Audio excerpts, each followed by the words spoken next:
उत्तराखंड में बसी एक ऐसी वैली जिसकी जितनी तारीफ करें उतनी कम। गंगोत्री धाम के रास्ते और भागीरथी नदी के किनारे में बसा एक छोटा सा गांव जिसका नाम है हर्सिल।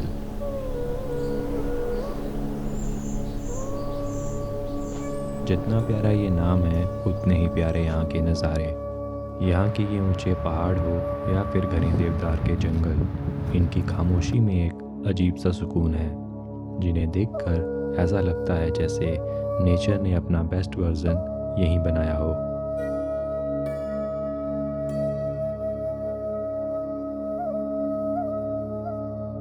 ओके सो नमस्ते जी, स्ट्रेट फ्रॉम हर्षिल वैली, जो कि उत्तराखंड के उत्तरकाशी में एक छोटी सी वैली है। छोटी सी वैली तो नहीं, बट वैली बहुत बड़ी है, बट ये छोटे छोटे गांव में बटी है। सो उन्हीं में से एक है हर्षिल, जहाँ मैं अभी हूँ। अभी मौसम थोड़ा सा मतलब डिजी है, बादल हैं, सनराइज़ भी हो रहा है बट बादल होने नहीं दे रहे। उत्तरकाशी में बसा ये छोटा सा गांव इतना छोटा है कि यहाँ देखने के लिए बस 2-3 गलियाँ और एक छोटी सी हर्षिल मार्केट, जिसे इतना सुंदर बनाया गया है कि आप बस उसे देखते ही रहेंगे। अभी सबसे अच्छी बात ये हुई है कि एटलीस्ट मौसम खुलने लगा है, तो बादल थोड़े से मतलब कम हो रहे हैं। द थिंग इज़ कि जो हर्षिल वैली में पेंटिंग्स वगैरह है, यहाँ पे घर वगैरह भी एक ही कलर के हैं, मतलब काइंड ऑफ उनको भी ऐसा बनाया गया है। काफ़ी येलो कलर के घर हैं यहाँ पे। सो जब आप यहाँ पे घूमोगे तो आपको दिखेगा काफ़ी पेंटिंग्स वगैरह हैं जो कि ऑलरेडी मैंने भी काफ़ी वीडियोस में देखी थी, और इन रियल भी बहुत अच्छी हैं, नो डाउट। बट काफ़ी टाइम से रेनोवेट नहीं हुई, तो थोड़ी सी ना वो पुरानी हो चुकी हैं। तो जैसा एक दो साल पहले थी, अब वैसी नहीं है। ऐसा पता है यहाँ पे आके क्या लग रहा है कि यहाँ पे कुछ है नहीं, पर बहुत कुछ है, सीरियसली। और अगर थोड़ा और बताऊं तो हमारे मम्मी पापा के ज़माने की सबसे फेमस फिल्म राम तेरी गंगा मैली भी इसी प्यारे से गांव में शूट हुई थी, और उसकी निशानियां आज भी यहाँ हैं। पहुंचाने जाना है डाक बंगले पे, कुछ लड़के कलकत्ता से आ रहे हैं। अब एरिया वाइज तो हर्षिल बहुत छोटा है, पर ये वैली बहुत बड़ी है जिसके अंदर कई सारे गांव आते हैं, और उन्हीं में से एक गांव जो हर्षिल से बस 600 मीटर के डिस्टेंस में है, मैं भी उसे देखने चला गया, और वो था बागोरी विलेज।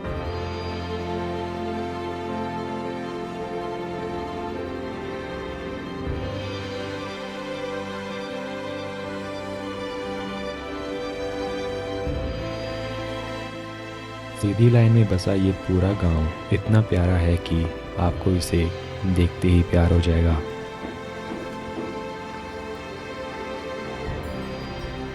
बागोरी गांव में रहते हैं जड़ ट्राइब के लोग, जिन्हें भूतिया कम्युनिटी भी कहते हैं।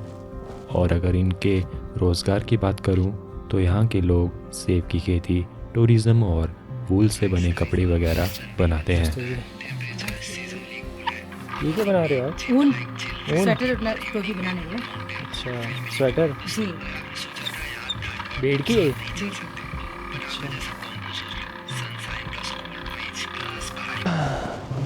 ओके सो अभी मैं हूँ बागोरी विलेज में, और यहाँ मैं एक छोटे से घर में बैठा हूँ जो कि लॉक्ड है, और यहाँ पे लोग जा चुके हैं। एक्चुअली गांव बहुत बड़ा है, और द बेस्ट थिंग की सीधा ही है, तो आप बस एक ही रास्ता होगा आपको, बस उसी पे चलते चलते आप पूरा गांव देख लोगे। एंड अभी भी कुछ लोग यहाँ पे हैं जो अभी भी रुके हैं और अपना काम कर रहे हैं, मतलब जैसे कि काफ़ी स्टेज वगैरह यहाँ पे, होम स्टे वगैरह, शॉप्स वगैरह, टूरिस्ट भी थोड़े थोड़े आ रहे हैं यहाँ पे, तो वो हैं अभी यहाँ पे। बाकी एक सर्टेन पॉइंट के बाद, मतलब ऑलमोस्ट विलेज के लास्ट तक ये सारे लोग जा चुके हैं, सब घरों में ताले लगे हैं। पर अभी ऐसे घरों पे आई डोंट थिंक सो कि अगर रहते हैं लोग तो भाई फिर तो बहुत ही रॉ लाइफ जीते हैं ये। पीक विंटर्स में ये सारे लोग यहाँ से माइग्रेट होकर प्लेन्स में चले जाते हैं, तो अगर आप यहाँ जनवरी से मार्च के बीच आ रहे हो तो आपको पूरा गांव खाली मिलेगा। मतलब दोनों कम्युनिटीज़ काफ़ी कामली और काफ़ी अच्छे से रहती है, तो ये चीज़ मुझे बहुत पसंद आती है। एंड यहाँ भी ऐसा ही है, यहाँ पे एक स्तूपा है, एंड उसी के बगल में यहाँ के लोकल देवता का मंदिर। Just look at this. छोटी सी चिमनी एंड प्यारा सा घर, इनफ यार, इतना ही चाहिए और क्या। आई थिंक नीचे ये शायद अपने जानवरों को रखते होंगे एंड ऊपर खुद रहते होंगे। यही लोग पुराने ज़माने में इंडो तिब्बतियन ट्रेड का हिस्सा थे और ये लोग हर्षिल से तिब्बत तक नमक, पश्मीना और अनाज लेकर जाते थे। अभी मैं आपको अगर एक चीज़ दिखाऊं तो ये जो आपको दो पहाड़ दिख रहे हैं ऐसे वाले, सो इन्हें कहते हैं हर्षिल के सींग, हॉर्न्स ऑफ हर्षिल। सो यहाँ से अभी थोड़ा दिख नहीं रही है बट हम ऊपर जाएंगे तो ऊपर से शायद विजिबल हो। ये एक ऐसा व्यू है जो आपको इस वैली में हर जगह से दिखेगा। तो बागोरी विलेज घूमने के बाद अब बारी थी इस वैली के व्यू पॉइंट में जाने की, जिसे कहते हैं Lama Top. That one is Lama Top और रास्ता यहाँ से शुरू होता है ऊपर तक का। छोटा सा ट्रैक है, आई डोंट नो कितना छोटा है बट चलो ट्राई करते हैं।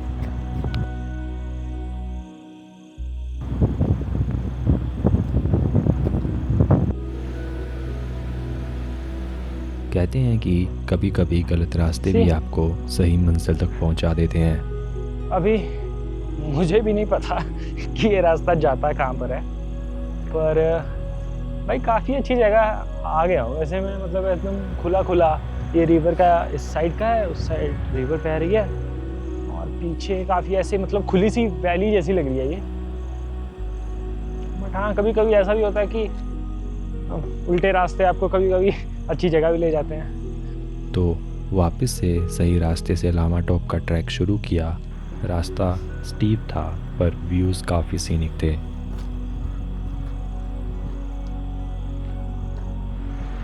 जैसे जैसे मैं ऊपर जा रहा था वैली और छोटी दिख रही थी और सामने खड़ी ये गंगोत्री रेंजेस मेरी आंखों के सामने झलक रही थी।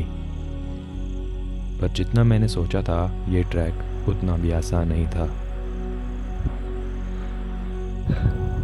ये हाइक इतनी भी इजी नहीं है जितना मैंने सोचा था कि आराम से कर लूँगा।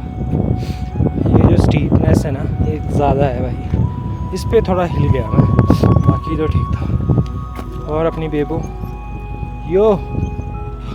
पर जैसे ही मैं टॉप में पहुंचा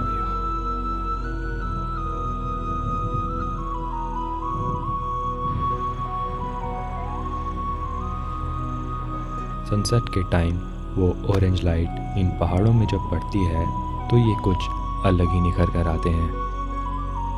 मतलब अब लग रहा है पूरा कि हॉर्न्स हैं पूरे हर्षिल के।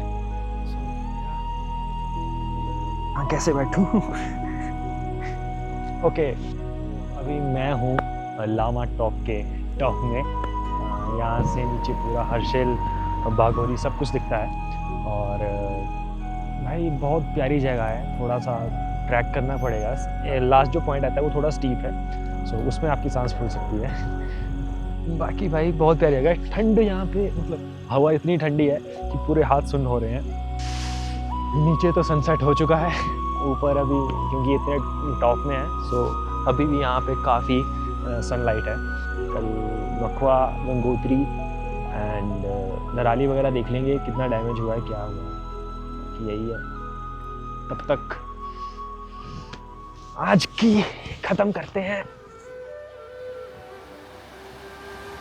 अपने इस सफ़र के पहले दिन में तो मैं बस आसपास ही घूमा, पर आज बारी थी 4 धामों में से एक गंगोत्री धाम की।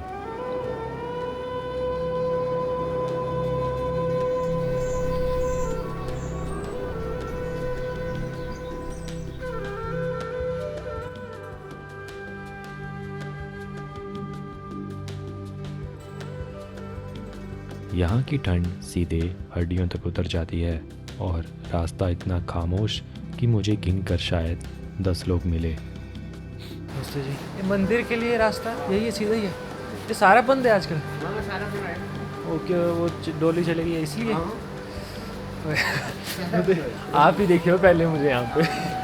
क्या सीज़न पे आया हूँ भाई। रास्ते में बहती भागीरथी नदी जो सीधे गोमुख ग्लेशियर से निकलकर देवप्रयाग में अलकनंदा नदी से मिलकर गंगा बन जाती है। अभी मैं बैठा हूँ माँ गंगा के किनारे, उन्हीं के घर में जिसे गंगोत्री कहते हैं। और गंगोत्री वैसे 4 धामों में से एक धाम है, तो मैंने एक धाम कर लिया।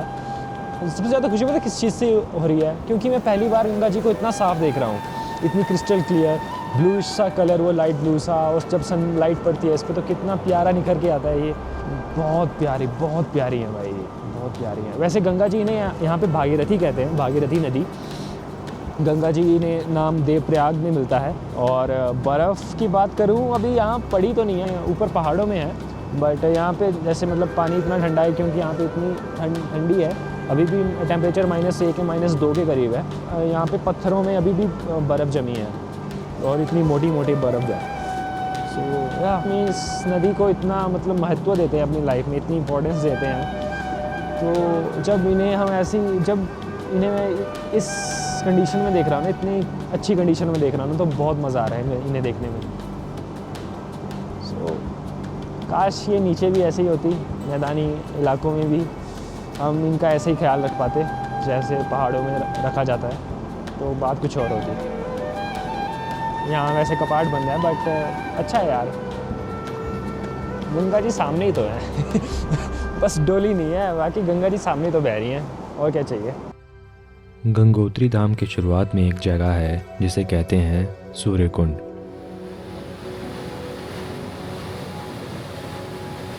कहते हैं कि ये वही जगह है जहाँ पृथ्वी पर पहली सूरज की किरण पड़ी थी, और आज भी यहाँ की रोशनी अलग लगती है। सूर्य कुंड में आने के बाद आपको ये फील होगा ना कि आप किसी अर्थ की प्रीमियम सी जगह में आ गए हो। और सूर्य कुंड के पास ही एक छोटी सी दुनिया। स्वामी सुंदरानंद जी, जो एक साधु, योगी और फोटोग्राफर थे, जिन्होंने अपनी पूरी ज़िंदगी हिमालयन और गंगोत्री को कैप्चर करने में लगा दी।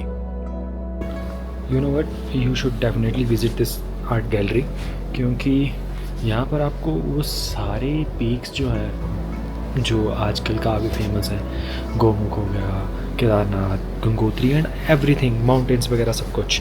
सो जो यहाँ पे साधु थे उनको मतलब फोटोग्राफी और हाइकिंग वगैरह का भी शौक़ था। सो उन्होंने वो सारी, ये पूरी आर्ट गैलरी उन्हीं केस पे है। ये काफ़ी फ़ोटोज़ जो उन्होंने अपने टाइम पे खींचे थे वो हैं, और उन फ़ोटो में आपको ना वो पुराने पहाड़ दिखेंगे, वो पुराने ग्लेशियर दिखेंगे। तो जो आजकल आप देखते हो, आप इस गैलरी में उन्हें 20 से 30 साल पहले जो थे वैसे देख सकते थे, वैसा देख सकते हो। So don't miss this place. Suryakund से बस बगल में ही है।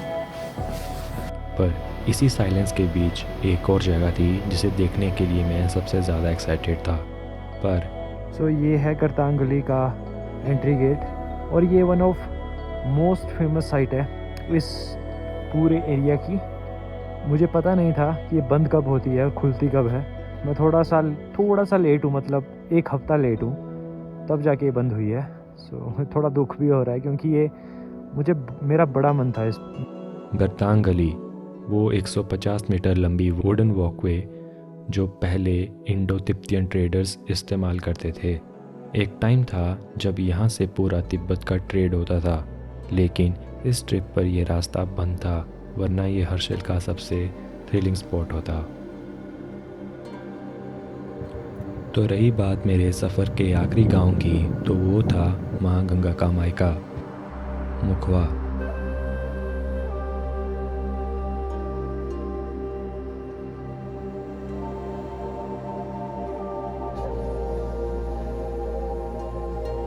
अक्टूबर से लेकर मई के महीने के बीच गंगोत्री धाम से माँ गंगा की डोली को यहाँ रखा जाता है, और उनकी पूजा अर्चना इसी गांव में होती है। तो यही मौका होता है जब आप माँ गंगा के दर्शन इतनी शांति से कर पाते हो, फिर चाहे वो मुखवा में हो या गंगोत्री में। मुखवा आने के बाद आपको ऐसा लगेगा जैसे आप किसी सदियों पुराने गांव में आ गए हो। मैं अभी हूँ मुखवा में, जो कि हर्षिल से 3 किलोमीटर दूर है, और ये ऐसा गांव जिसे गंगा मैया का मायका कहा जाता है। गांव भाई बहुत ही अच्छा है, मतलब बिल्कुल वो पुराना वाला फील नहीं देता, पुराने वाले गांव, लकड़ी के घर, और ये लकड़ी भी बहुत पुरानी है, मतलब पक्के घर मुझे बहुत कम दिख रहे हैं यहाँ पे, ज़्यादातर लकड़ी के ही हैं। पर भाई बहुत प्यारी जगह है। अभी जहाँ मैं खड़ा हूँ मुझे वहाँ से वो चीज़ दिख रही है जो यहाँ आई थिंक 2-3 महीने पहले हुई थी इसी मॉनसून में, जो थी धराली में जो क्लाउड बर्स्ट हुआ था और पूरा की पूरा गांव उसमें बह गया था।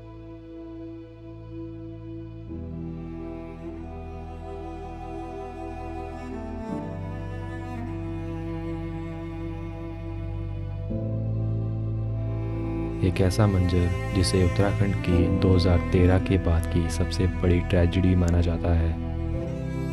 यहाँ के कुछ लोगों से पता चला कि अभी भी इस मलबे के अंदर 100 से 150 लोगों की डेड बॉडीज दबी हुई है।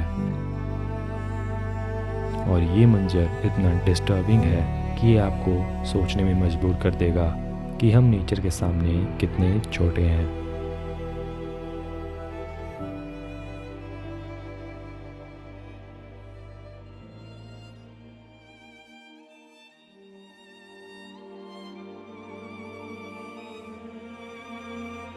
तो ये था मेरा हर्षिल का सफ़र, जहाँ बहती ये साफ नीली माँ गंगा हो या आसमान को छूते ऊंचे पहाड़, सुंदर गांव हो या यहाँ के लोग, यहाँ की ठंडी हवा हो या फिर यहाँ का सुकून। और शायद इसीलिए हर्षिल वो एक एहसास है जिसे जीने के लिए इंसान यहाँ वापस आना ही चाहेगा।